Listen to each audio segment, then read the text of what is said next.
और अब इधर आरकेडीएफ विश्वविद्यालय और आरोग्य भारती के तत्वाधान में आयोजन 2 दिवसीय अंतर्राष्ट्रीय सम्मेलन का आयोजन डॉक्टर अशोक कुमार के साथ ही साथ यहां पर कुलाधिपति डॉक्टर साधना कपूर इस कार्यक्रम में शामिल हुई हैं। देखिए सीधी आईएएस आयुर्वेद कॉलेज भोपाल का भी अभिनंदन करती हूँ।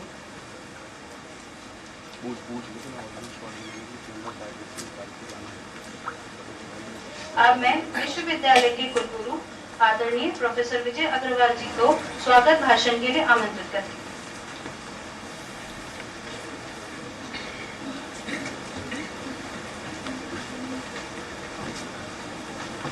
आरोग्य भारती और रामकृष्ण धर्मार्थ फाउंडेशन विश्वविद्यालय भोपाल की ओर से आयोजित जरायु 2024 के कार्यक्रम में मंच पर विराजमान आदरणीय डॉक्टर अशोक वार्ष्णेय जी, राष्ट्रीय संगठन मंत्री आरोग्य भारती, आदरणीय वैद्य डॉक्टर रघुराम भट्ट जी, अध्यक्ष मार्विज्म भारतीय चिकित्सा पद्धति, डॉक्टर अतुल कुमार वार्ष्णेय, सदस्य बोर्ड ऑफ आयुर्वेद, आरकेडीएफ समूह के चेयरमैन डॉक्टर सुनील कपूर जी, विश्वविद्यालय की कुलाधिपति सम्मानीय डॉक्टर साधना कपूर जी, हमारे बीच विशेष वक्तव्य देने के लिए आमंत्रित डॉक्टर आराधना कंडे जी, प्रोफेसर प्रशांत कुमार जी, डॉक्टर दिवाकर पटेल जी, आरोग्य भारती के पदाधिकारीगण देशमुख जी एवं अन्य सभी सम्मानित पदाधिकारीगण, इस समारोह में दूर दूर से भाग लेने के लिए आए हमारे प्रतिभागीगण, सभी विश्वविद्यालयों के कुलपतिगण, विश्वविद्यालय के आचार्यगण, अधिष्ठातागण और प्रिय विद्यार्थियों, आज के इस महत्वपूर्ण कार्यक्रम में आप सबका स्वागत और अभिनंदन करते हुए मुझे हर्ष का अनुभव हो रहा है। वस्तुतः इस विश्वविद्यालय की स्थापना सन 2011 में हुई और 2012 से इसने विधिवत अपना कार्य संचालित करना शुरू किया और हम इस बात पर यकीन करते हैं कि हम तो दरिया हैं, हमें अपना हुनर मालूम है, जिस तरफ भी चल पड़ेंगे रास्ता बन जाएगा। हम अपने विश्वविद्यालय और अपने समूह के चेयरमैन आदरणीय सुनील कपूर जी के मार्गदर्शन में लगातार प्रगति कर रहे हैं और कुछ ही वर्षों पहले आयुर्वेद विभाग की स्थापना हुई और इस छोटे से अल्प समय में ही इसने बहुत सारे कार्यक्रम आयोजित किए। हमारे जो 5 गांव हमने गोद लिए हैं, वहाँ आयुर्वेद, होम्योपैथी और नर्सिंग के लगातार कैंप आयोजित किए जाते हैं और वहाँ निःशुल्क चिकित्सा की व्यवस्था है। यह जो कार्यक्रम है, इसमें हमारे लगभग 925 प्रतिभागी अब तक पंजीकृत हो चुके हैं और 3 इस तरह के बड़े बड़े जो सभागार है उसमें ये व्यवस्था की गई है कि उन पंजीकृत विद्यार्थियों को बैठकर इस कार्यक्रम को देखने के लिए कुछ सुविधाएं प्रदान की गई है, जिसमें ये स्क्रीन, इस तरह की स्क्रीन लगाई गई है। आरोग्य भारती के मार्गदर्शन में हमने जो विषयों का चुनाव किया है, उसके विभिन्न सत्रों में शोध पत्र पढ़े जाएंगे और उसका सबसे बड़ा लाभ यह होगा कि हमारे जो विद्यार्थी हैं, जो अभी नए जिन्होंने प्रवेश लिया है या पहले और दूसरे वर्ष में है, उसके अलावा जिन विभिन्न विश्वविद्यालयों के प्रतिभागी आ रहे हैं, उनको आयुर्वेद के संबंध में बहुत सारी जानकारियां प्राप्त होंगी। और जैसा कि इस समारोह में जो विषय रखा गया है इस अंतर्राष्ट्रीय कॉन्फ्रेंस में, वो जरायु 2024 से संबंधित है। मतलब वृद्ध जनों से संबंधित जो रोगों का निदान करने की जो क्षमता आयुर्वेद में है, वो किसी पैथी में नहीं है और उसका सबसे बड़ा कारण ये है कि हमारी जो आपको सीधे लिए चलते हैं आरकेडीएफ विश्वविद्यालय और आरोग्य भारती के तत्वाधान में आयोजन हो रहा है। 2 दिवसीय अंतर्राष्ट्रीय सम्मेलन का यहां पर आयोजन हो रहा है, जिसमें डॉक्टर अशोक कुमार के साथ ही यहां पर कुलाधिपति नॉर्मली लोग इंस्टीट्यूशन को पढ़ने का तरीका, एग्जाम देने का तरीका और डिग्री देने का तरीका बताते हैं। हमारे यहाँ पढ़ाई के सिवा भी बहुत कुछ होता है। रिसर्च में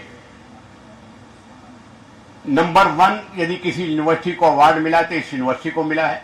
कल एडिशनल चीफ सेक्रेटरी आए हुए थे, 6:30 बजे सेठी जी को उठाया, सुबह सुबह दिखाया कि भाई हमें दिखाएं।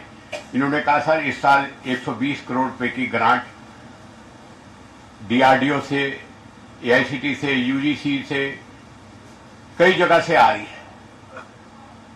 उनको भी बड़ा अच्छा लगा कि एक प्राइवेट यूनिवर्सिटी में इतनी ग्रांट आ सकती है।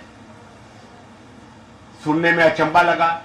जब उन्होंने प्रोजेक्ट देखे तो बड़े खुश हुए कि मध्य प्रदेश में इतनी बड़ी ग्रोथ और प्रोजेक्ट जो है इस ऑर्गेनाइजेशन में आ रही है।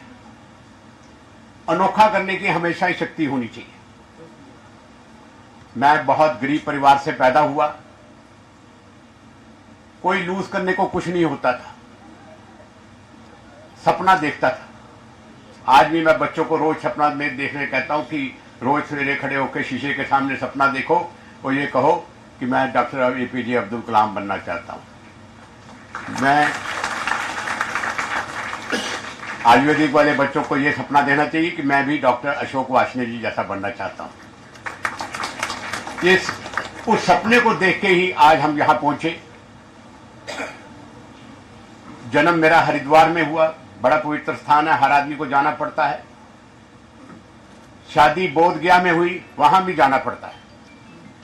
वो भी एक अचंबा था। ऊपर वाले ने बड़ा आशीर्वाद दिया, सिर पे हाथ रखा। नेक में A+ जब हमें मिला तो लोगों को लगा कि इस यूनिवर्सिटी को A+ कैसे मिला। छुपी हुई यूनिवर्सिटी है, दिखती नहीं है।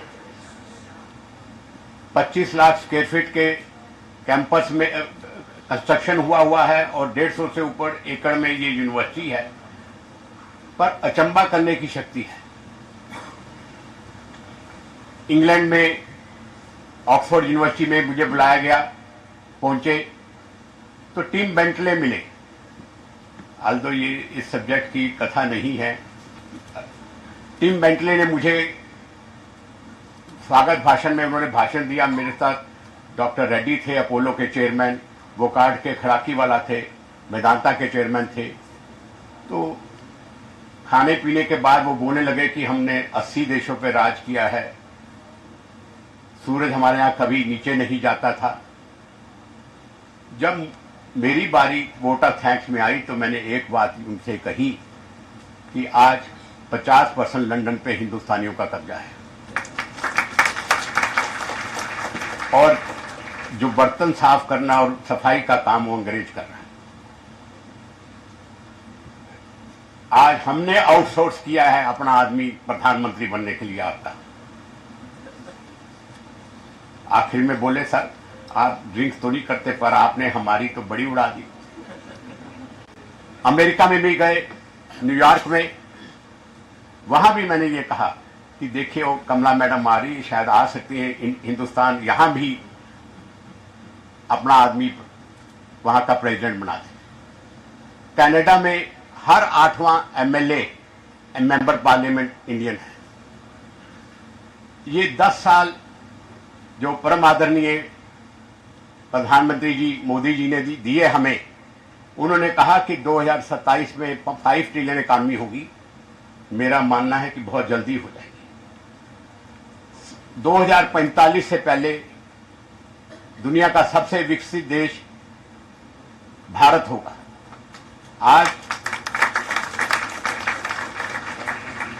अमेरिका का हर तीसरा डॉक्टर हिंदुस्तानी है। इंग्लैंड में हर 5वां डॉक्टर हिंदुस्तानी है। इन्होंने आध्यात्मिक तरीके से सब जगह कब्जा करना शुरू किया है। पूरी दुनिया पे हिंदुस्तान का नाम है। इवन यूक्रेन और रशिया की लड़ाई में भी जो कोशिश की जा रही परम आदरणीय प्रधानमंत्री जी के द्वारा की जा रही है, हमारे लिए बड़ी फख्र की बात है। आज से 25 साल पहले हमारे यहाँ 300 आदमी काम करते थे। आज 8,500 लोग इस परिवार के साथ जुड़े हुए हैं। 1.5 लाख स्टूडेंट हैं, शक्ति हैं और इस 5 ट्रिलियन इकॉनमी की जो हमें कसम खिलाई गई है वो हम उनके सोच से बहुत पहले पूरा करेंगे। आखिर ये परिवार का इसके बीच में बड़ा योगदान रहेगा। रिसर्च में हम नंबर 1 हैं, नंबर 1 रहेंगे। नेक ए ग्रेडिंग में भी जो सबसे ज्यादा मार्क्स हमें मिले वो रिसर्च में मिले। अगली बार नेक ए डबल प्लस आएगा, ये मेरा वादा है। शुक्रिया, जय हिंद। संजय सामने से। बहुत बहुत धन्यवाद सर। अब मैं विश्वविद्यालय की कुलाधिपति आदरणीय डॉक्टर साधना कपूर जी को मंच पर आमंत्रित करती हूँ।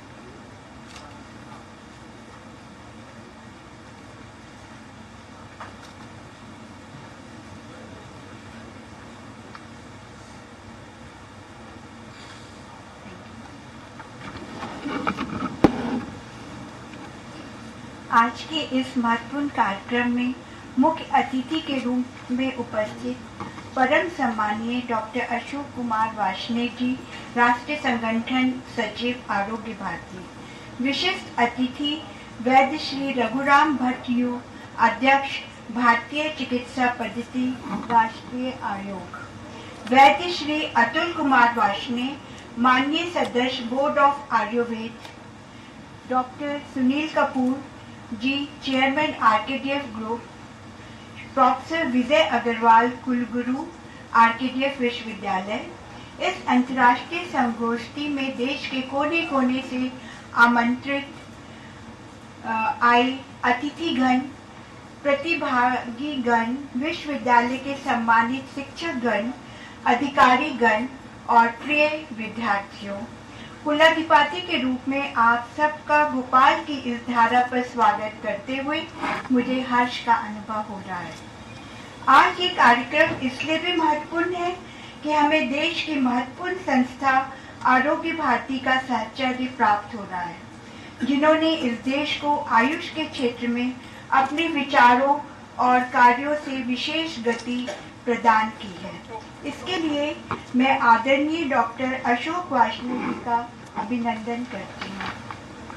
2 दिवसीय ये समारोह एक ऐसे विषय पर केंद्रित है जिसकी आज बहुत जरूरत है।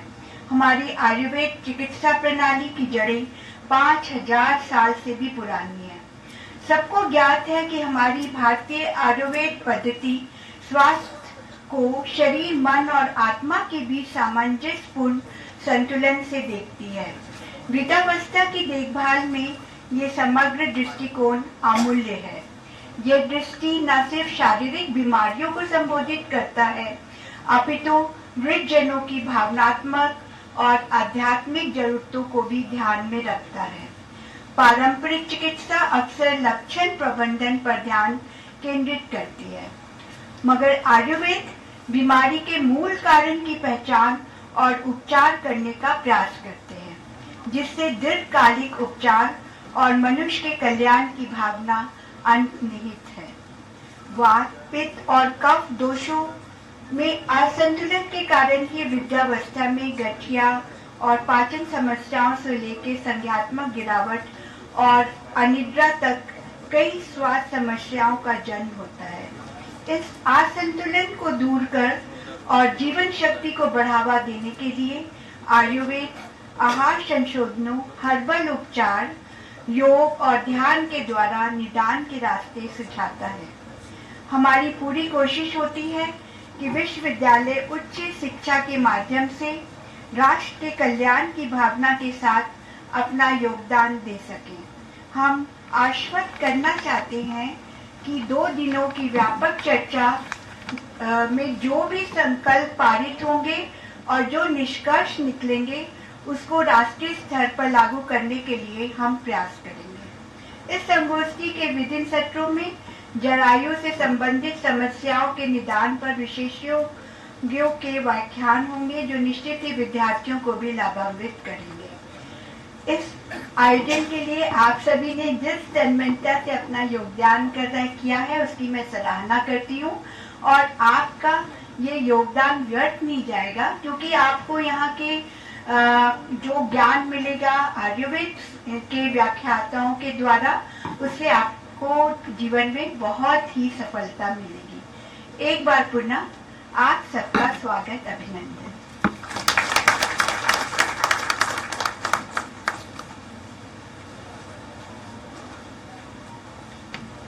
बहुत बहुत धन्यवाद। अब मैं आदरणीय वैद्य अतुल बी वार्ष्णेय जी, सदस्य बोर्ड ऑफ आयुर्वेद भारतीय चिकित्सा पद्धति राष्ट्र आयोग दिल्ली, मंच पर आमंत्रित करती हूँ।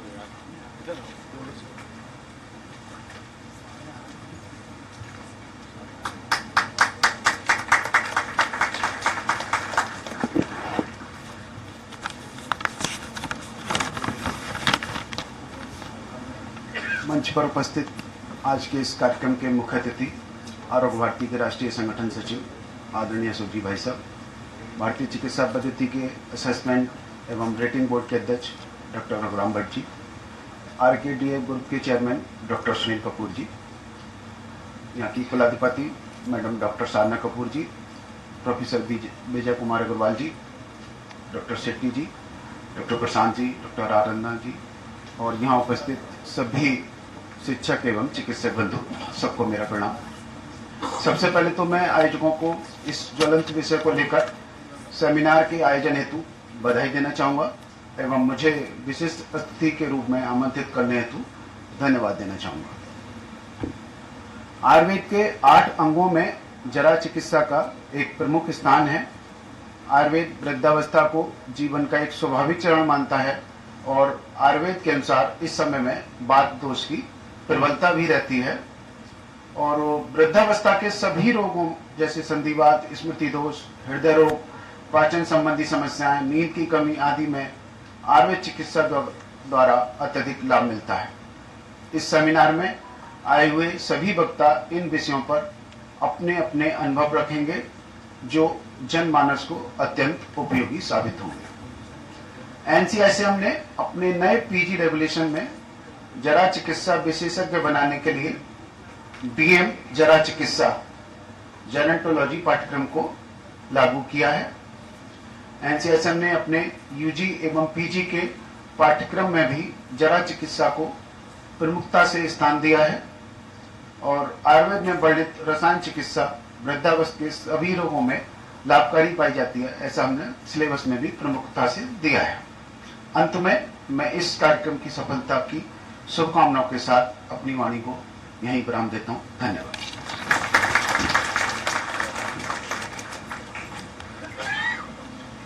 बहुत बहुत धन्यवाद सर। हमारे इस अंतर्राष्ट्रीय संगोष्ठी के विशिष्ट अतिथि माननीय डॉक्टर रघुराम भट्ट यू जी एक प्रमुख भारतीय चिकित्सक हैं। सर और सर की टीम आयुर्वेद कॉलेज की मान्यता का नियंत्रण करते हैं। आपके कार्यकाल में भारत में अनेक नए आयुर्वेद कॉलेज की शुरुआत हुई तथा पहले से मौजूद आयुर्वेद कॉलेज की गुणवत्ता और कार्यप्रणाली में सुधार आए। इन्हीं शब्दों के साथ मैं माननीय डॉक्टर रघुराम भट्ट जी को मंच पर आमंत्रित करती हूँ।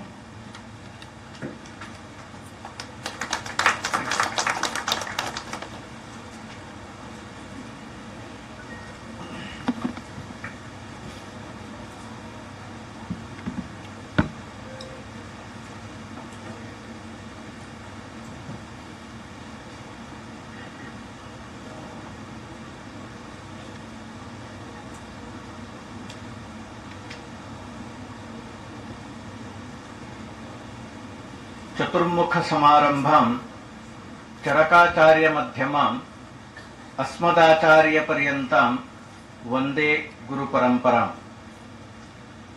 ओम श्री धन्वंतरये नमः। वेदिकायां उपस्थितः अस्मिन् जरायु कार्यक्रमे मुख्य अतिथिरूपेण समागतः सम्माननीय अशोक जी वार्ष्णेय महोदय, वेदिकायाम् उपस्थितः भारतीय चिकित्सा पद्धतेः राष्ट्रीय आयोगस्य आयुर्वेद मंडलेः सदस्यः वैद्यः अतुल वार्ष्णेय महोदय, अस्मिन् कार्यक्रमे वेदिकायाम् उपस्थितः एतस्य विश्वविद्यालयस्य अध्वर्युः अथवा कर्ता भर्ता श्रीमान सुनील कपूर महोदय, एतस्य विश्वविद्यालयस्य कुलाधिपतिः श्रीमती साधना महोदय, अस्य विश्वविद्यालयस्य कुलगुरुः श्रीमान् विजय अग्रवाल महोदय, अस्य विश्वविद्यालयस्य सहकुलाधिपतिः श्रीमान् सिद्धार्थ महोदय, सभायाम् उपस्थितः प्रशांत महोदय, अन्ये गण्याः अस्यां संगोष्ठ्याम् उपस्थिताः सर्वे प्रतिभागिनः, आर्केडीएफ विश्वविद्यालयस्य तथा अन्ये एतस्य समूहस्य ये आयुर्वेद महाविद्यालयाः सन्ति तेभ्यः आगताः आयुर्वेद छात्राः तथा अन्ये गण्याः अत्र उपस्थिताः। अहं सर्वदा मम भाषणस्य आरम्भं संस्कृतेन करोमि। अत्र मम संस्कृतपाण्डित्य प्रदर्शनम् उद्देशः नास्ति। विशेषतः आयुर्वेदज्ञैः आयुर्वेदछात्रैः संस्कृतम् अवगन्तव्यं, संस्कृतं ज्ञातव्यं। कारणवशात् इदानीं संस्कृतम् अभ्यासे नास्ति, अभ्यासतः लुप्तं जातम् अस्माकं मध्ये।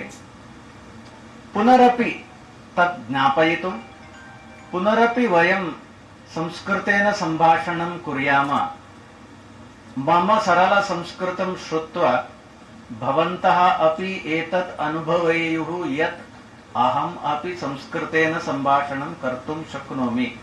संस्कृतं मम मातृभाषा सदृशम् एव अस्ति, तत्र भेदः नास्ति इति अनुभवः भवेत्। भवत्सु आत्मविश्वासः जागरेत्, तदर्थम् अहं संस्कृतेन वदामि। आयुर्वेद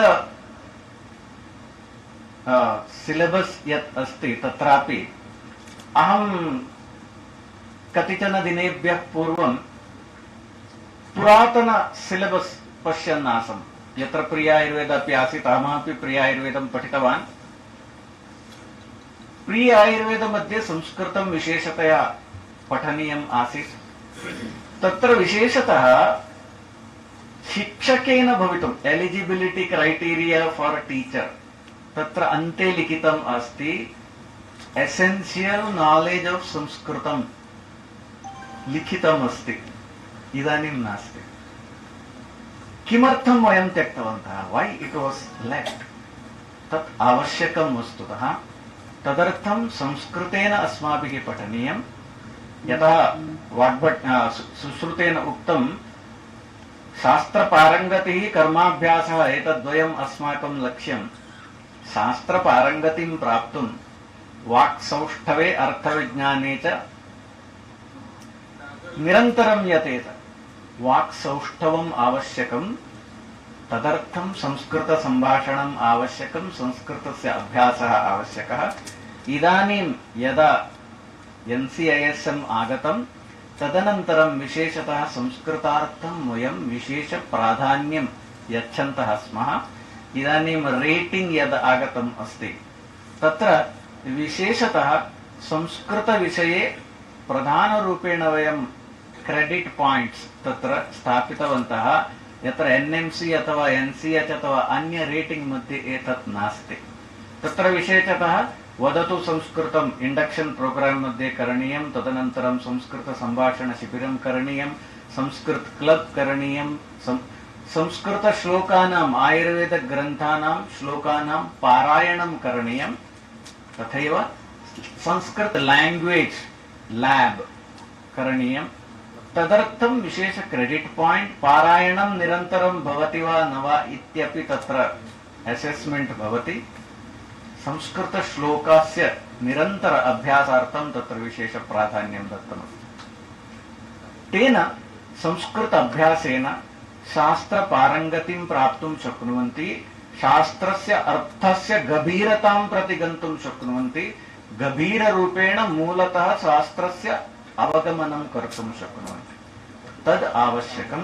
शास्त्रस्य गाम्भीर्यं गभीरताम् अवगत्य तावत्पर्यन्तं गन्तव्यं, पूर्णतः शास्त्रम् अवगन्तव्यं, टीका सहितं दल्लन टीका, चक्रपाणि टीका, सर्वांग सुंदर टीका अथवा अरुणोदस्य सर्वांग सुंदर टीका अथवा इंदु टीका, टीका सहितं पठित्वा यदि वयम् अवगन्तुं शक्नुमः तर्हि अनुवादस्य आवश्यकता नास्ति। अनुवादेन विना अस्माभिः शास्त्रं पठनीयम्। अस्माकं काले यदा अहं कोयम्बत्तूरु मध्ये पठितवान् तदानीं प्री आयुर्वेदिक कोर्स् अपि आसीत्, यत् पुरातन सिलेबस् अहम् अत्र उल्लिखितवान्। तत्र संस्कृतस्य प्राधान्यम् आसीत्। वयं सर्वे मूलतः पठितवन्तः, टीकां पठित्वा आयुर्वेदं पठितवन्तः। That parampara, tradition should be there. We have to start. Already NCISM is planning to start pre-Ayurvedic course. Already syllabus is done. Last effort is there. Approval from the government is required. It is waiting for that. Then new pre-Ayurveda course, new type of course in traditional way it will start, where Sanskrit is given importance, and the people who have come from Sanskrit stream, again in that old regulation of 1996 where it is mentioned that who has studied Purva Madhyama or Uttara Madhyama Sanskrit stream from can come to Ayurveda. Again we are going to start that. And it will be from Rashtriya Kendriya Sanskrit Vishwavidyalaya, Central Sanskrit University affiliated, and course will be conducted by Central Sanskrit University.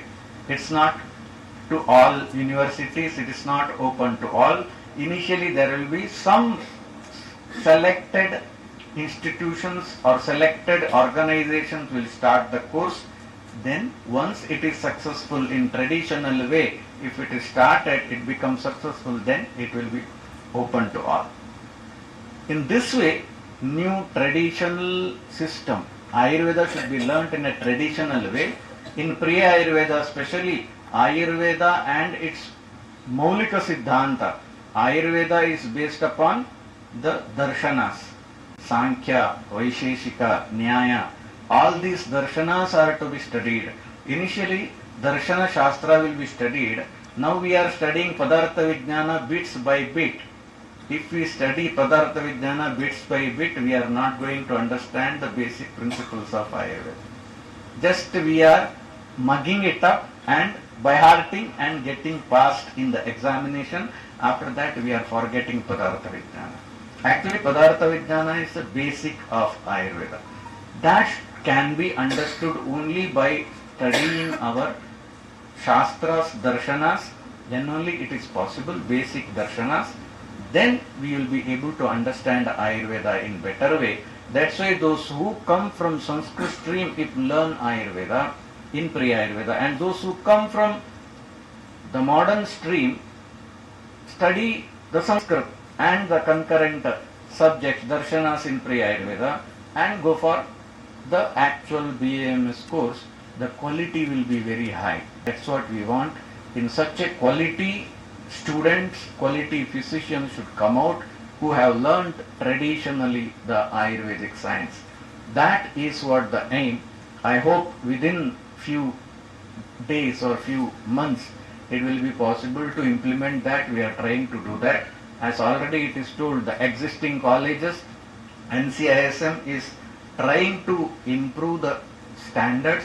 Of course, NCISM can prescribe the standards and develop those standards, implement the standards are in the hands of the universities or institutions like the RKDF University or any other institutions. If the institutions adopt that, continuously improve their standards, then only Ayurvedic standard can be developed.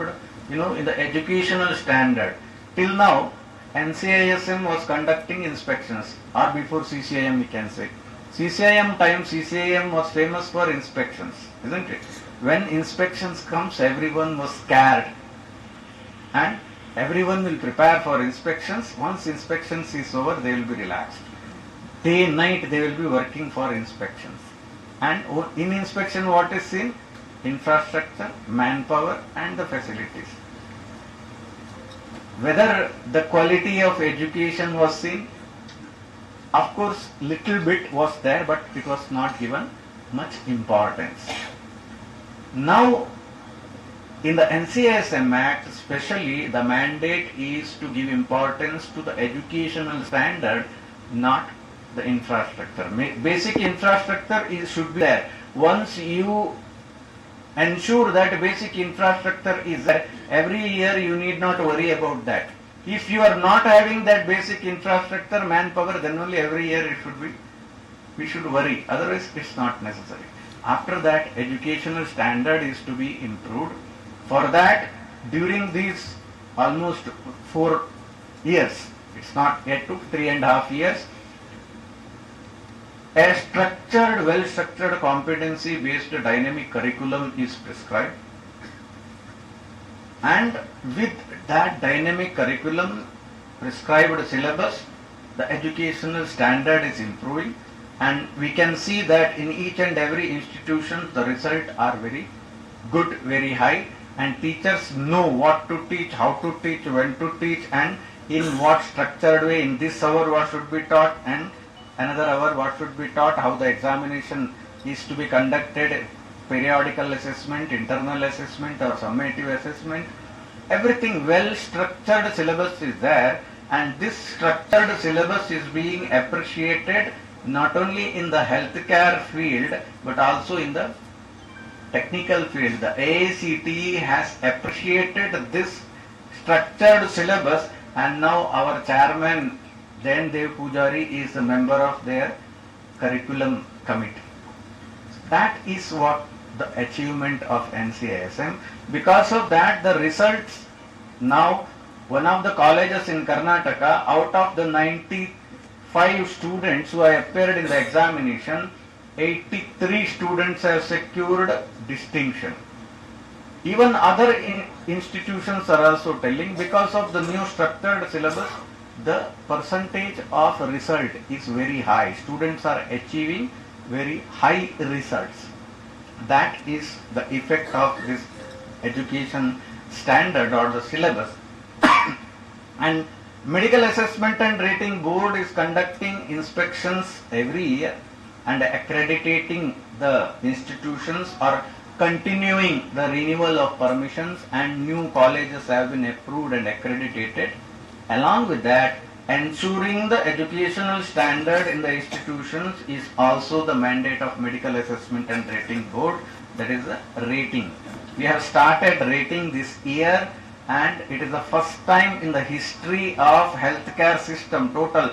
Even NMC has not started, NCISM has started, and we have completed. We are about to publish the result of rating within 1 or 2 days.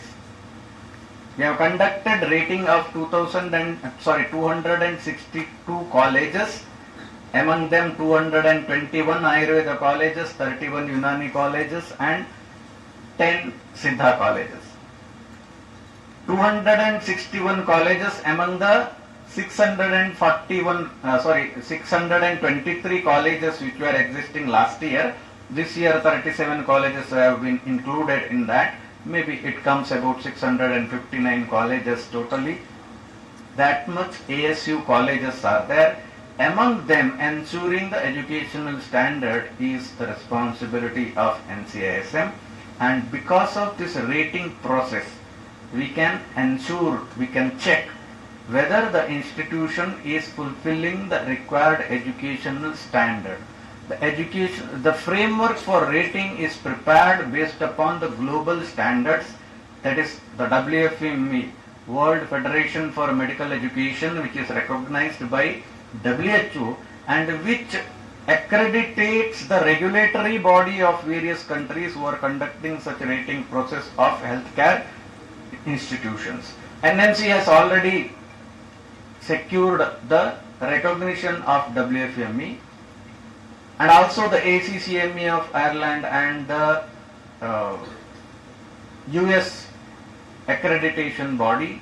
Based upon that, the framework is prepared where we have given again bifurcated or divided into two the curricular aspect, where in others curriculum is together. Here we have divided it into two as curriculum and clinical experience or hands-on experience or practical experience, that is lecture and non-lecture hours. In the competency based syllabus, lecture hour and non-lecture hours is 1:2. In order to fulfill that, we have divided it into curriculum and the hands-on experience or clinical experience, where practical experience is also assessed. If you have undergone that, you would have come to know, but a very structured assessment process.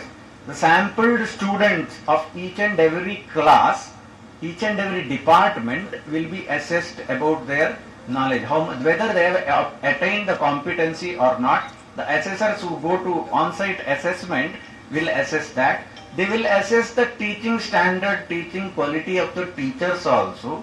They will assess the practical, clinical experience. The students have to demonstrate that and give scoring accordingly. So, very structured competency based syllabus is assessed, and again the assessment, how it is done, what is the research work carried out, what are the hospital activity carried out, how much patients are coming, each and every aspect of that, and community approach, continuous quality assurance, feedback from the students, parents, teachers and the alumni is also taken.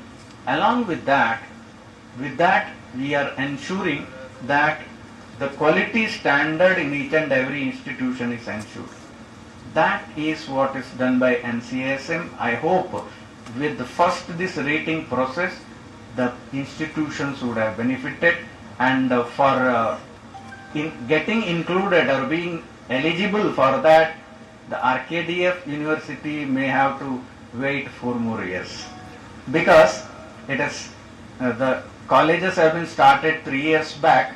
Only those colleges who have been fully established, that means LOP, first renewal, second renewal, third renewal, then they will come to 28. These renewals are under section 29. When they come to section 28, after this 4/5 inspection will be under section 28. In section 28, continuously 3 years the institution should get permission without any punitive action from the MARB. That is under 28(1)(f), either issuance of warning or imposition of penalty or seat reduction or denial of permission should not be there, no any court case should be there, then they will be eligible for rating.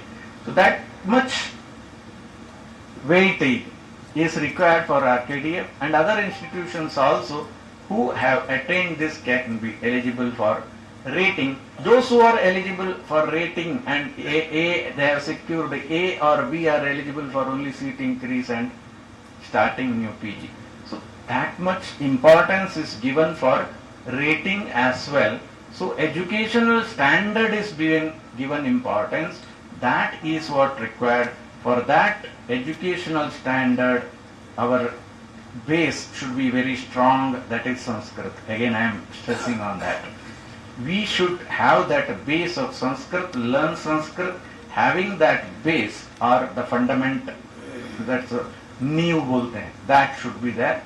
That should be developed, and accordingly we have to enhance the educational standard and keep up the educational standard and conduct these type of Tadvidya Sambhasha, various seminars where the subject is being discussed, the subject experts will be coming and giving lectures, where you may not be getting that in your institutions, or you will not be getting that in your career as well, where those who are Ayurvedic doctors should continuously update their knowledge. To update the knowledge, these type of seminars are very important, and these type of seminars should always be conducted again and again, and I hope this seminar will be very successful, and I wish the organizers a great success in this seminar as well as in the coming days ahead. And with that, we have to go forward for the establishment of Ayurveda as a main healthcare system, and also Ayurveda should be the first choice of each and every one of not only our country but the whole world. Let Ayurveda become our first healthcare system, let Ayurveda become a developed healthcare system in 2047 as told by our Honorable Prime Minister Narendra Modi ji. 2047 India will be a developed country. Same way Ayurveda should be a well developed healthcare system which can compete with any such the modern medicine which is very highly rated now. We should be equal to that or even go above that. That's what should be our aim. We have to establish our system in that way. If we work with the utmost dedication, without any doubt we will be able to attain that. I wish all the best for the organizers and even the delegates who are here. Thank you one and all.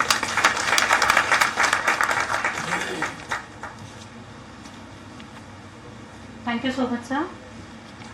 अब मैं मंच पे आसीन सभी सम्माननीय अतिथियों को स्मारिका का विमोचन करने के लिए आमंत्रित करती हूँ।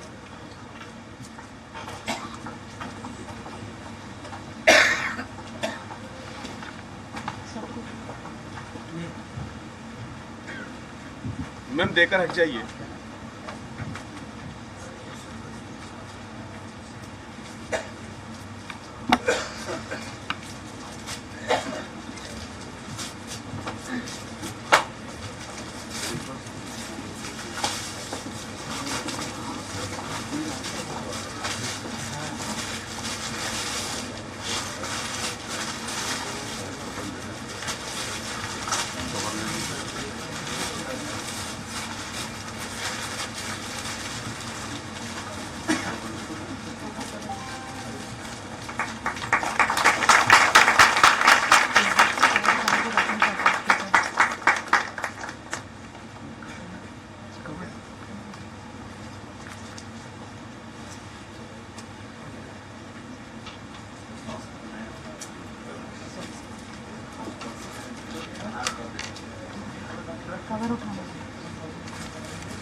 हमारे इस संगोष्ठी के मुख्य अतिथि आदरणीय डॉक्टर अशोक कुमार वार्ष्णेय भाई साहब, जो राष्ट्रीय संगठन सचिव आरोग्य भारती है।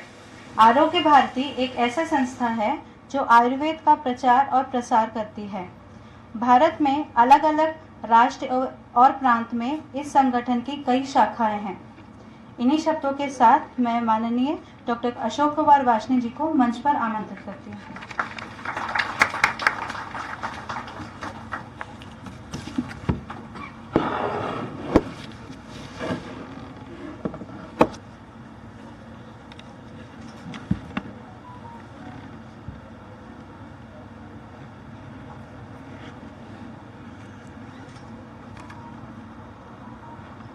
मंच पर उपस्थित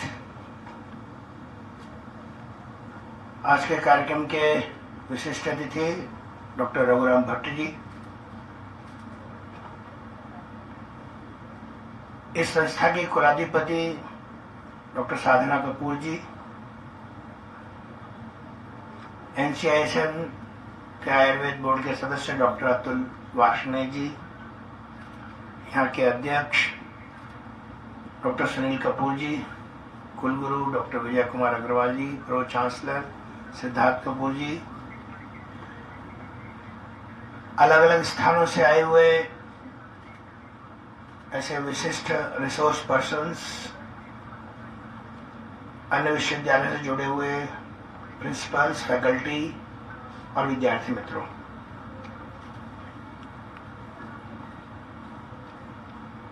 किसी भी विषय के अनेक पहलू होते हैं। अगर किसी विषय को समझना है तो उसके सभी पहलुओं को जानना और अध्ययन करना आवश्यक है।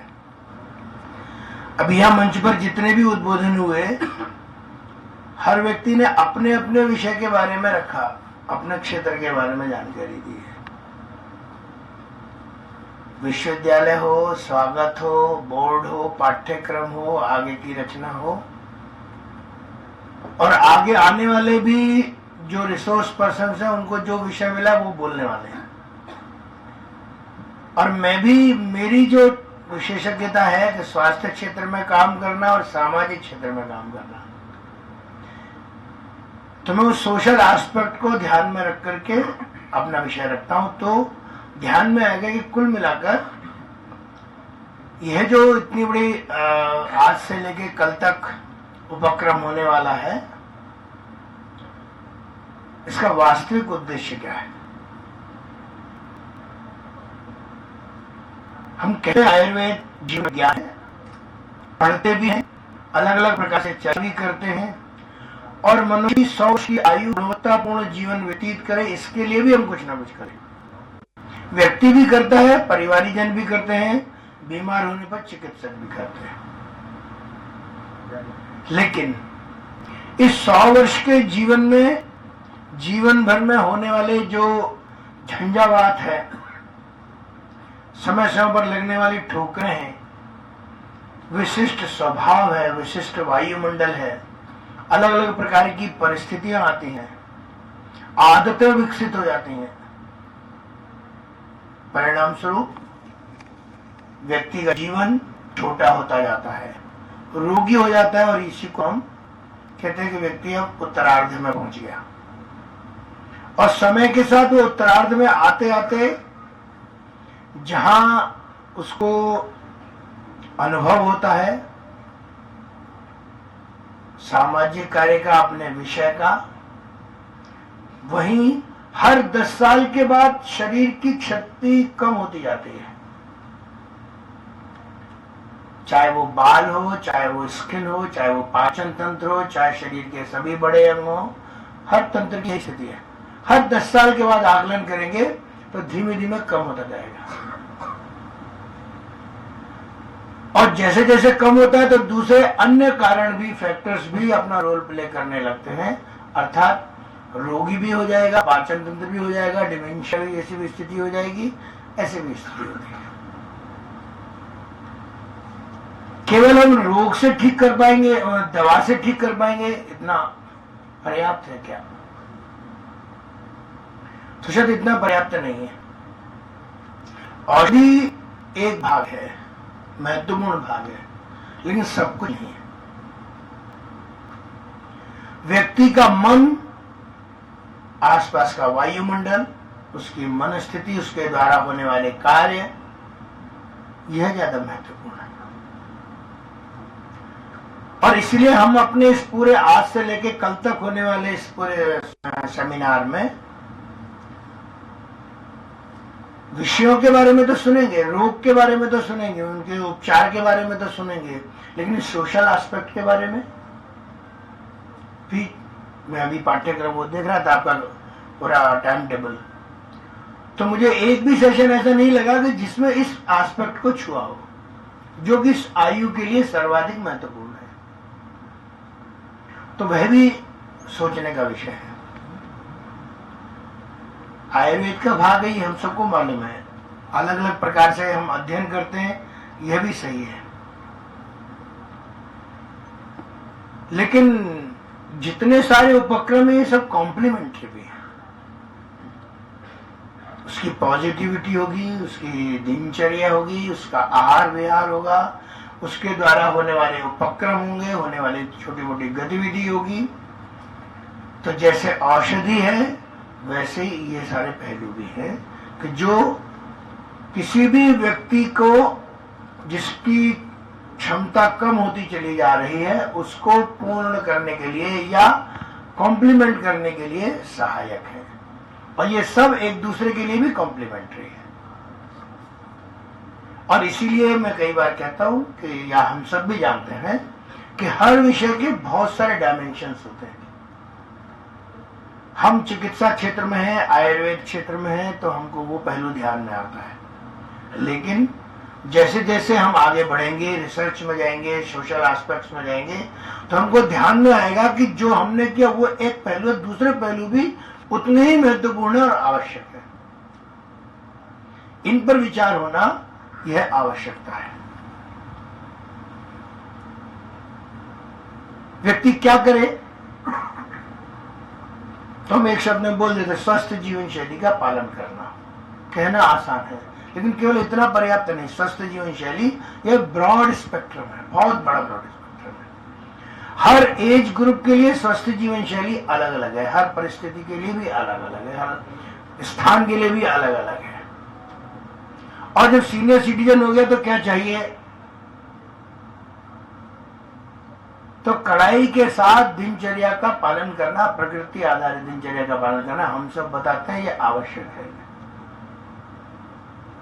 अभी मैं कहीं पढ़ रहा था आहार विहार के बारे में, एक कैप्शन ही था कहीं कि आयु 40 से कम है तो जितना मन जो मन करे वो खाइए, और आयु 40 के ऊपर है तो जो तन की स्थिति हो उसके अनुसार खाइए। एक कैप्शन में उन्होंने सारी बात बोल दी। तो शरीर की स्थिति को ध्यान में लेकर आहार विहार करना, जिसको हम ऋतु अनुसार बोलते हैं और बाकी सारी चीजें बोलते हैं, कुछ न कुछ व्यायाम यह भी आवश्यक है, लेकिन मानसिक उपक्रम यह पर्याप्त मात्रा में चाहिए ऐसे व्यक्ति के लिए। सकारात्मकता पर्याप्त मात्रा में चाहिए। एक्टिविटी में इन्वॉल्वमेंट यह बहुत बड़ी मात्रा में चाहिए, क्योंकि सीनियर सिटीजन होने के बाद यही सबसे बड़ी कठिनाई होती है। कुछ चीजें भगवान ने बहुत अच्छी बना दी हैं और जो शायद उसके लिए आवश्यक होंगी, कि व्यक्ति बड़ा हुआ तो जीवन के अनुभव रहते हैं, पढ़ा लिखा रहता है, बहुत सारी चीजें रहती हैं उसके पास। कोई बहुत एक्टिव रहेगा तो नई नई चीजें भी करता रहेगा, लेकिन भगवान ने एक और चीज दे दी, भूलने की, कि शारीरिक क्षमता कम हो गई, निर्णय लेने की प्रक्रिया में से थोड़ा थोड़ा बाहर हो गए, अगली पीढ़ी को निर्णय लेने की प्रक्रिया में सौंप दिया, तो ये व्यक्ति अगर भूलने की बीमारी ना लगे तो हर चीज याद कर करके मर जाएगा, वो सोच सोच के मर जाएगा। भगवान ने व्यवस्था कर दी कि भूलते जाओ थोड़ा थोड़ा, तो वो भी उसके लिए सहायक भी हो जाता है, कई बार बाधक भी होता है। सहायक ज्यादा होता है। मैं संघ की रचना में हूं। मैं जब बिहार गया तो हमारे एक सीनियर प्रचारक थे श्रीमान मधुसूदन देव जी, एक बार सब वरिष्ठ कार्यकर्ता बैठे थे, अपना अपना विस्तार से परिचय दे रहे थे। एक कार्यक्रम ही था, 97 की बात होगी। वो सबसे सीनियर थे हम लोगों में।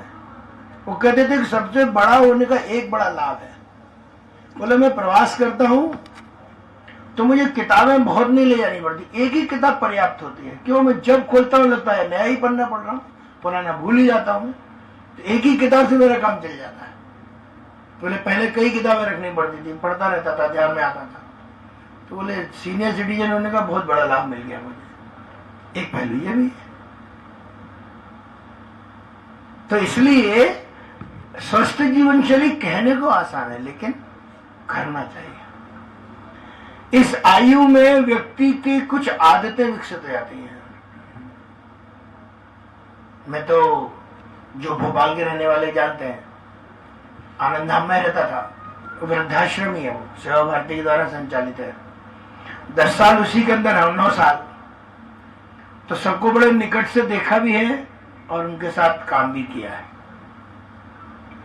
कि वृद्धजनों की स्थिति कैसी, बहुत अजीब अजीब रहती है। एक आधा मिलेगा बिल्कुल एकदम पैसेंजर गाड़ी से भी स्लो, आराम से। एक आधा कोई मिलेगा तो बहुत ही व्यवस्थित, जरा भी एक बाल भी दाएं बाएं नहीं हो सकता। भोजन के लिए जो कुर्सी है वहीं बैठेंगे जहां बैठना, नहीं तो झगड़ा करेंगे। ऐसे भी है। एक आधा बहुत अच्छे मिलते हैं, अधिकारी हो तो भी बड़े पसंद है, मिला तो ठीक, नहीं मिला तो भी ठीक, ऐसे भी लोग मिलते हैं।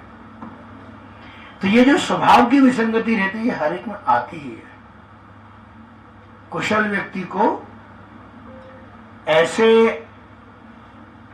स्वभाव को ध्यान में लेकर इस प्रकार के व्यक्तियों को कैसे डीलिंग करना, उनकी कोई अच्छा ही मालूम है, आपने थोड़ा वो याद दिला दी तो आप देखिए कितने उत्साह में से भरपूर हो जाते हैं। हमारे घर में जो सीनियर सिटीजन है, कभी जरा उनके साथ बैठिए, वैसे जीवन का नियम ऐसा है कि अगली पीढ़ी के साथ संबंध अच्छे नहीं होते, संगठनों में भी रहते हैं, ऑफिस में भी रहते हैं, लेकिन एक स्टेप छोड़ करके तीसरे से बहुत अच्छे रहते हैं। पौत्र होगा, दादी बाबा होंगे, उनके संबंध होंगे, पिता और बेटा, बेटी और माँ, ये जो नेक्स्ट है, इससे संबंध ठीक नहीं होंगे। लेकिन पौत्र के दादी बाबा के साथ, नाना नानी के साथ अच्छे संबंध है। ऑफिस में भी यही है, एक स्टेप छोड़ करके आपस में संबंध ठीक रहेंगे। सामाजिक संगठनों में भी यही है, हर जगह एक ही नियम लागू होता है। वे जरा आपस में बातचीत करें, थोड़ा सा कुछ बोलें, कुछ पुरानी चीज याद कराएं, तो आप देखिए कितना एकदम उत्साह आता है उनके जीवन में। यह करना चाहिए, कर सकते हैं क्या। और कुछ लोग हैं जो एक्स्ट्रा ऑर्डिनरी रहते, कुछ चीजों का अभ्यास करते रहते हैं। मैं संघ का प्रचारक हूँ, माननीय रज्जू भैया, माननीय शेषाद्री जी वो देखते थे, इतनी अधिक आयु होने के बावजूद भी उनकी स्मरण शक्ति, मस्तिष्क की सक्रियता, प्रेजेंस ऑफ माइंड जीवन के अंतिम क्षणों में भी बहुत ही गजब की, क्रिएटिव, कोई गुस्सा नहीं, कोई नाराजगी नहीं किसी से भी। वो वेंटिलेटर पर है तो भी उनका दिमाग चल रहा है। हाँ, कितनी देर तक, डॉक्टर से पूछते हैं कितनी देर तक बिना वेंटिलेटर के रह सकते हैं, उनका 40 मिनट। बोले फला अधिकारी कब आने वाले हैं, इतने बजे आने वाले, 40 मिनट वाले इतने वाले, तो वो मेरा वेंटिलेटर हटा देना, स्वयं का मेरा वेंटिलेटर हटा देना, बस हो गया मेरा काम। मस्तिष्क इतना सक्रिय है। तो अभ्यास करने पर, कोई नई चीज सीखने पर भी, बड़ी आयु में भी बहुत कुछ अच्छा नया किया जा सकता है। यह इसका उदाहरण है। और अंत में ये जो हमारी पूरी संगोष्ठी कहे, सिंपोजियम कहे, क्या केवल एकेडमिक डिस्कशन ही इसकी सार्थकता है क्या? कि हमने सब अपना प्रेजेंटेशन दिया, अपना अपना विषय रखा, इतना ही होना चाहिए क्या? यही उद्देश्य है इसका। अगर हम युवा विद्यार्थियों के मन में, चिकित्सकों के मन में ऐसे सीनियर सिटीजन्स के बारे में कुछ मन में सेवा भाव विकसित कर पाए, कुछ करने के लिए मन में कुछ भाव तैयार हो गया, संकल्प किया किसी ने, तो शायद कुछ सार्थकता होगी। हमने अपने परिवारीजनों में ही, या कभी किसी ऐसे वृद्धाश्रम में गए, कोई व्यक्ति मिला, सड़क पर भी मिला, ट्रेन में मिला, हमने सहायता कर दी, उसके जीवन में कुछ पॉजिटिविटी निर्माण कर दी, थोड़ी देर के लिए कोई ऐसी बात बोल दी, उसको प्रसन्नता हो गई। वास्तव में यह भी एक सार्थकता का पहलू है। ऐसे विषयों, ऐसे पहलुओं से भी सोचना यह आवश्यक है, सोचना चाहिए। तभी हम कह सकते हैं कि केवल चिकित्सा यह पर्याप्त नहीं है। चिकित्सा एक महत्वपूर्ण पहलू होना ही चाहिए, लेकिन उसका वास्तविक लाभ, अन्य जो दूसरे पहलू हैं, उनको भी ध्यान में रखकर कुछ न कुछ गतिविधि करके करना, यह भी आवश्यक है। और एक पहलू है, व्यक्ति को स्वयं मोटिवेट करना, जो कर सकता उतना ही करे। आप कभी किसी सीनियर सिटीजन को देखिए, कोई नई चीज सीखना शुरू करे, तो वो भी बच्चे जैसा, हमारे आपके जैसा बार बार अभ्यास करता है, मन में भाव जागृत होता है, तो वो भी वही काम करता है जो हम कभी करते थे बचपन में। अभी मैं बिल्कुल भारत के पश्चिम में था, एकदम लक्ष्यपथ, कच्छ के समुद्र के किनारे आरोग्य भारती का एक प्रकल्प चलता है लक्ष्यपथ, वहां 10 गांवों में चलता है। उस भुज जिले की स्थिति बहुत अलग है। हम यहाँ से कल्पना ही नहीं कर सकते कि जिला केंद्र से 200 किलोमीटर दूर भी कोई उसकी सीमा हो सकती है। 200 किलोमीटर में तो एक गांव हो जाता है, एक देश हो जाता है पूरा। उनके लिए पाकिस्तान पास में है, वो अभी भी अपने गांवों का नाम पाकिस्तान वाला लेते हैं, यहाँ का नाम नहीं लेते। वो साकरिया गांव के हैं, साकरिया गांव भी बताते हैं, यहाँ साकरिया गांव है नहीं, वो पाकिस्तान में।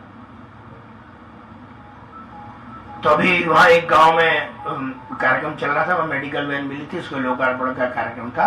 वहां कोऑपरेटिव चलती है, 20 गांव की कोऑपरेटिव है। नमस्कार, स्वराज एक्सप्रेस में आप सभी का स्वागत है। मैं हूं आपके साथ कविता पांडे। बुलेटिन की शुरुआत करेंगे जहां आरकेडीएफ विश्वविद्यालय एवं आरोग्य भारती के संयुक्त तत्वाधान में आयोजित सम्मेलन 2 दिवसीय अंतर्राष्ट्रीय सम्मेलन का आयोजन किया जा रहा है।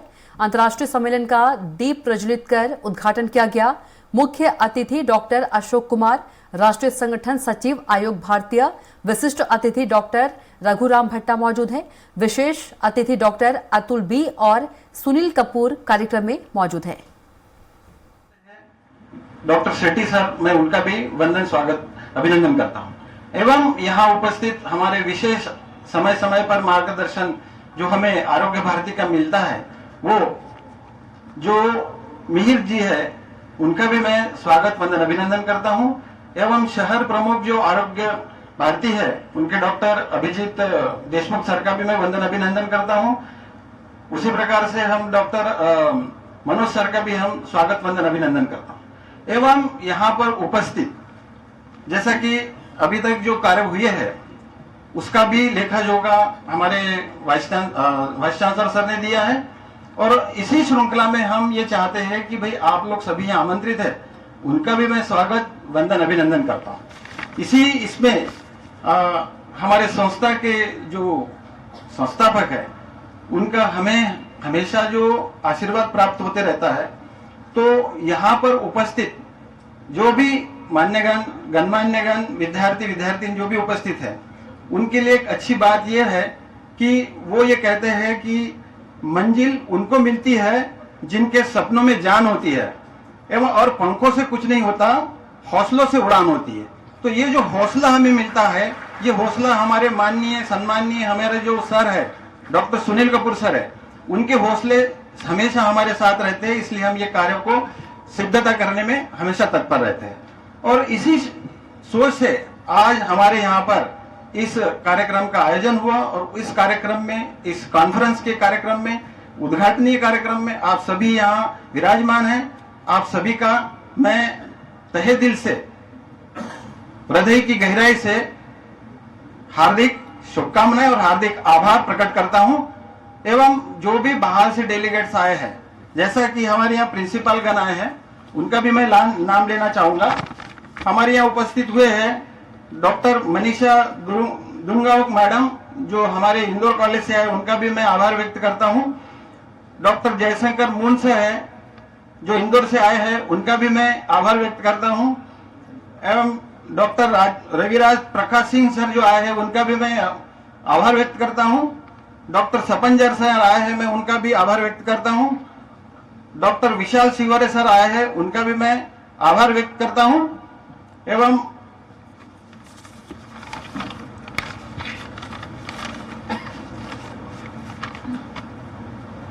डॉक्टर विवेक सिंघाई सर आए हैं, उनका भी मैं आभार व्यक्त करता हूं। डॉक्टर रघुवंशी परमेंद्र सर आए हैं, उनका भी मैं आभार व्यक्त करता हूं। एवं बरखा तिरपुड़े मैडम आए हैं, उनका भी मैं स्वागत और अभिनंदन एवं आभार व्यक्त करता हूं। उसी प्रकार डॉक्टर अरुण वानखेड़े सर आए, उनका भी मैं आभार व्यक्त करता हूं। इस आभार की श्रृंखला में जो हुआ है, जो आपने सभी गणमान्यों का जो एक प्रबोधन सुना है, उससे ऐसा आभास होता है और हमें भी ऐसा लगता है कि कुछ करें। तो ये सारा प्रचार प्रसार का जो काम है, ये हमारी मीडिया करती है। तो हम मीडिया का भी हृदय की गहराई से हार्दिक आभार मानते हैं। एवं यहाँ हम एक चीज कहना चाहेंगे कि माननीय मंच द्वारा दिए गए सुझाव के अनुसार दिनांक 23/10/2023 को एक एक्सपर्ट स्पीकर के द्वारा आयुर्वेद एवं सामाजिक दायित्व जीवन के विषय पर आज ही निर्धारित किया जाएगा, ऐसा आपको आश्वासन देते हैं। 2024। तो इसी जो विषय लेकर हम यहाँ पर एक कॉन्फ्रेंस लेने जा रहे हैं और जिसका विधिवत अभी यहाँ पर हमारे आयुर्वेद विधान आरवा जो उद्घाटनीय कार्यक्रम हुआ है, उस उद्घाटन कार्यक्रम के पश्चात हमारे जो प्रोटोकॉल है वर्क्स का, उसका भी हम निर्धारण करने जा रहे हैं। एवं सभी का हृदय से धन्यवाद देता हूं और सभी का आभार मानते हुए अपने शब्दों को विराम देता हूं। धन्यवाद। जय हिंद, जय भारत।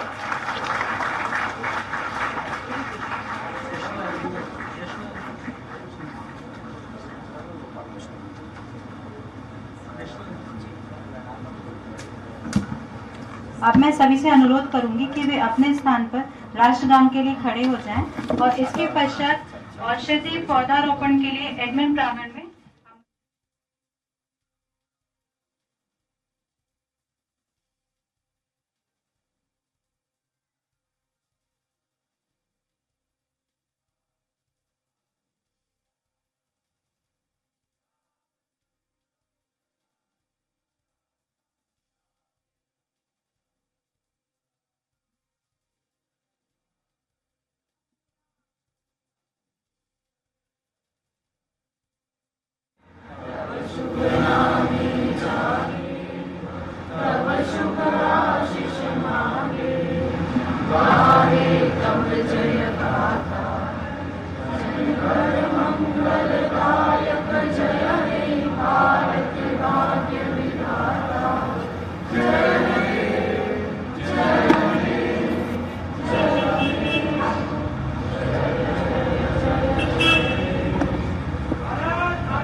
एक मिनट इसी पे लगा पीछे स्क्रीन आ रही है।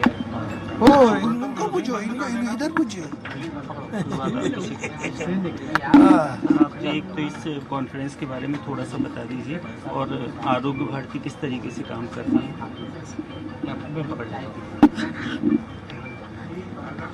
आयुर्वेद में मनुष्य का जीवन एक 100 वर्ष की कल्पना की गई है कि वह स्वस्थ रहे, गुणवत्तापूर्ण जीवन व्यतीत करे। व्यक्ति प्रयत्न भी करता है, लेकिन सीनियर सिटीजन होने के बाद जिस तरह से उसको व्याधियां होती हैं, कठिनाइयां होती हैं, आयुर्वेद इसमें कैसे सहायक हो सकता है। स्किन से जुड़ी, पाचन से जुड़ी, मस्तिष्क से जुड़ी चीज़ें, अन्य शरीर के अंगों से जुड़ी चीज़ों को, तो उन सब में जो शोध हुए हैं या जो कुछ एक विशिष्ट जानकारी है, उनको सभी के सामने लाना, विद्यार्थियों को जानकारी देना कि आयुर्वेद इस क्षेत्र में भी काम कर रहा है और पहले से है वो, तो उसी को नई पीढ़ी तक पहुंचाना और नए परिप्रेक्ष्य में पहुंचाना, यह कार्यशाला का उद्देश्य। रघुराम भट्ट सर, आपने एक नए कोर्स के बारे में बताया था कि नया शुरू करने जा रहे हैं, तो एक तो उसके बारे में हम जानना चाहेंगे। दूसरा, आप संस्कृत में जैसे आपने शुरुआत करी और आपने बताया भी कि संस्कृत बहुत महत्वपूर्ण है, तो वो किस तरीके से महत्वपूर्ण है आयुर्वेद, खासतौर से आयुर्वेद के क्षेत्र में। संस्कृत के बारे में मैं पहले बताता हूँ। संस्कृत महत्वपूर्ण इसलिए है कि सभी आयुर्वेद के जो भी ग्रंथ है संस्कृत में है। अगर आयुर्वेद शास्त्र को हमें जानना है तो संस्कृत जानना ही है। अगर आयुर्वेद का छात्र, आयुर्वेद का वैद्य संस्कृत नहीं जानता है तो शास्त्र के गहराई तक नहीं जा सकता, शास्त्र को मूल से समझ नहीं सकता।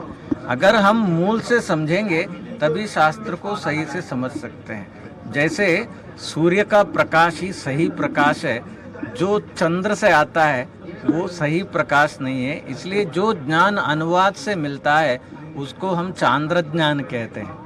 तो चांद्र ज्ञान नहीं है हमें कि सूर्य का ज्ञान चाहिए हमें, इसलिए हमें संस्कृत को जानना, मूलतः आयुर्वेद को जानना चाहिए। नए कोर्स के बारे में, नया कोर्स जो है नया नहीं है, पहले था आयुर्वेद में, प्री आयुर्वेदिक कोर्स तो था ही 2 साल का, उसके बाद BAMS का होता था और मेरा उसका अंतिम वर्ष था मैं जब पढ़ रहा था। उसके बाद वो बंद हो गया, तो शायद 88 के बाद, 1988 के बाद वो ख़त्म होने लगा। 1990 तक चला, उसके बाद नहीं था वो।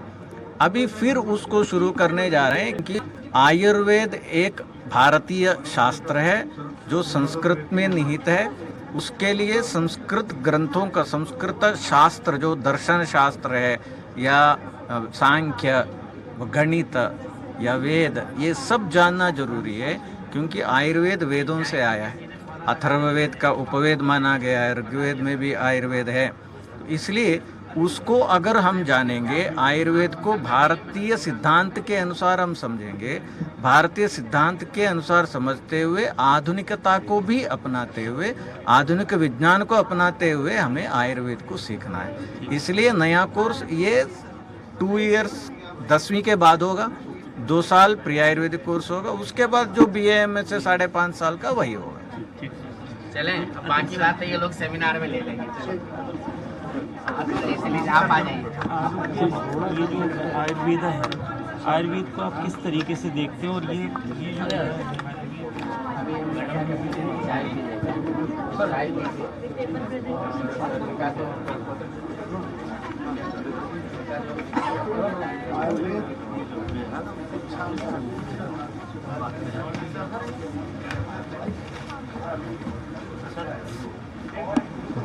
सर्ववेद में मैं काशी विश्वविद्यालय में ग्रेजुएशन पोस्ट ग्रेजुएशन किया है 2000 से लेकर 2000 तब मेरे वाइस चांसलर रहे 2004 से शायद विश्वविद्यालय को स्टैब्लिश करने में सारा योगदान जी। अच्छा, मिर्जापुर के पास थी, उनके जो भतीजे हैं फैकल्टी भी अब आपने घर सर एक छोटी सी बाइक से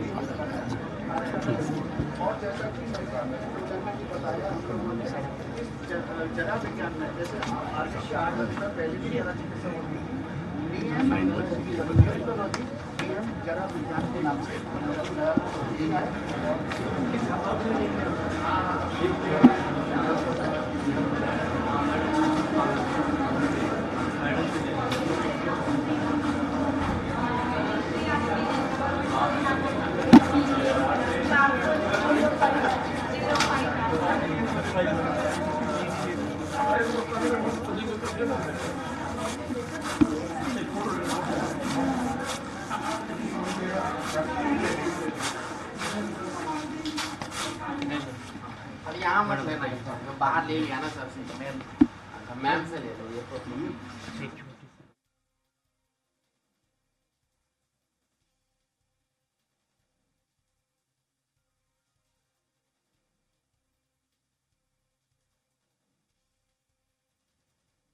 दिवसीय राष्ट्रीय सम्मेलन आयुष विभाग का तमाम विषयों में चर्चा की जाएगी।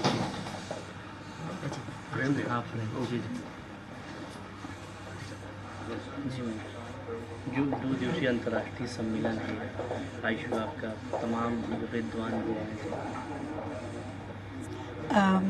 ये आयोजन हुआ है देश में आयुर्वेद को प्रचार करने के लिए, क्योंकि आयुर्वेद जो है वो 5000 साल पुरानी चिकित्सा पद्धति है, और आज हमारी सारे जितने भी ट्रीटमेंट्स, जितनी भी पद्धतियां हैं वो सब इसी से ली गई हैं। और हम बाहर भी, विदेशों में भी लोग आयुर्वेद पे बहुत मनन कर रहे हैं और नए नए ट्रीटमेंट्स कर रहे हैं, और हम भारतीय इसको भूलते जा रहे हैं। तो यदि हम अपने विद्यार्थियों को और सब लोगों को ये प्रचार, मतलब उनको यदि हम इसके बारे में बताएंगे तो वो बहुत ही लाभान्वित होंगे।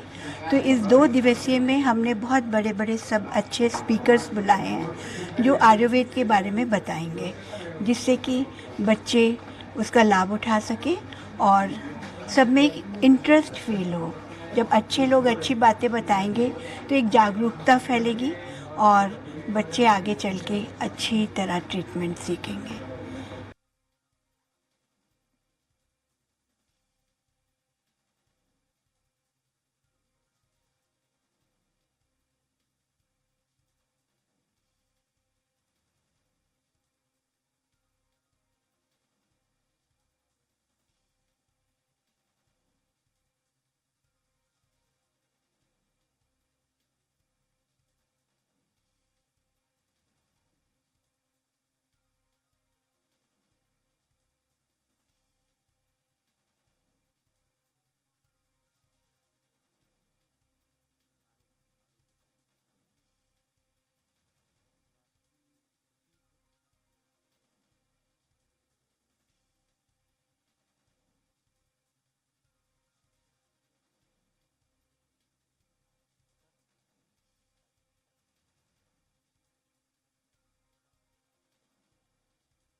खत्म हो गई।